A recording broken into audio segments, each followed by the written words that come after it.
Hey there guys, this is Reckles with WTBGold, and I finally got the Vial of the Sands recipe. Here's a clip.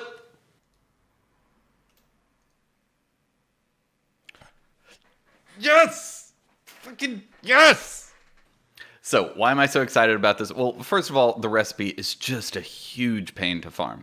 But also, this is just one of the core gold making crafts. Like, if you have an alchemist, you should be keeping one of these up on the auction house all the time. And if you don't have an alchemist, you should level one so that you can keep one up on the auction house all the time.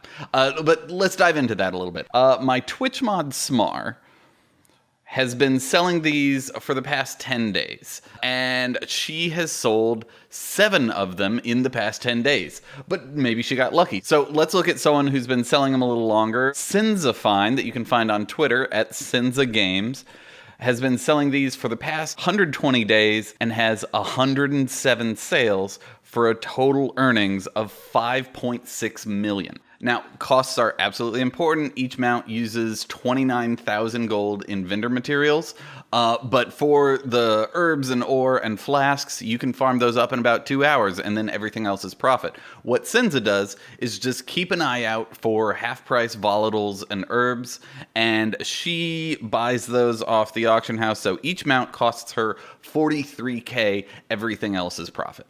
Okay, so you get the recipe at about a 10% chance from canopic jars, which is one of 7 common Tol'vir archaeology crafts. Lots of RNG here. You get Tol'vir fragments from doing archaeology in Oldham, but don't do archaeology in Oldham because these dig sites share a spawn with every other dig site in Kalimdor, and that's just a lot of travel time. So we're going to use the Mantid trick. Essentially, we farm up the Mantid dig sites since you can just knock out 25 of those in an hour, and then we're going to trade those Mantid archaeology solves into Tol'vir fragments, and you can get about 200 fragments an hour. Okay, so I got a checklist for you. Step number 1 is to get exalted with the lore masters. I'm not going to tell you how to do that. Just use a Wowhead guide. It takes about 40 minutes. From there, you want to go buy the Mantid Artifact Hunters kit from Bran's Bronzebeard in Mogushan Palace. That contains a Lore Walkers map, which just randomizes all the dig sites in Pandaria, which may seem a little useless, but it also contains the Mantid Sonic Locator, which makes every future dig site in Pandaria a Mantid site. So for the next 24 hours, all future dig sites are going to be Mantid, and you click the Lore Walkers map, it resets everything, and because all future dig sites have to be Mantid, it just gives you 4 Mantid dig sites. Now, these are located in Townlong Steppes and in Dread Wastes, so you don't have to fly around a whole super lot. Step number 4 is to just dig for about 2 hours. I like 2-hour bursts, personally. Unless there's a dig site right nearby, I tend to move to the other zone whenever it has 3 available. There are some hearthing tricks you can use, but I don't worry about that.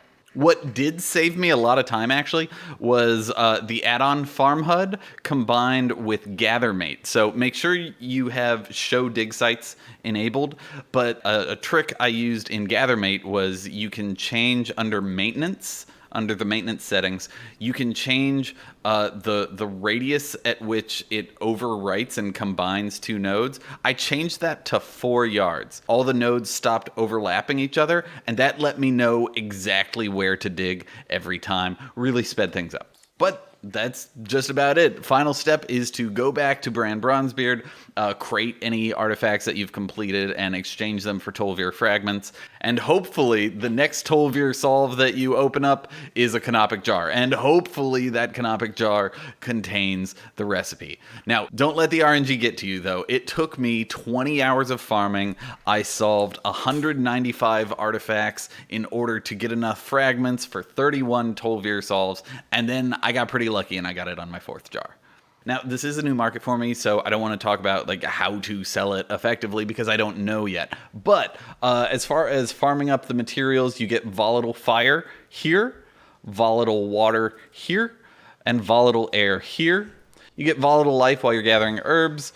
For Ashar's Vial, I go to Tol'vir and follow along the river. For Whiptail and Cinderbloom, you want to go to Oldham and follow along a route something like this.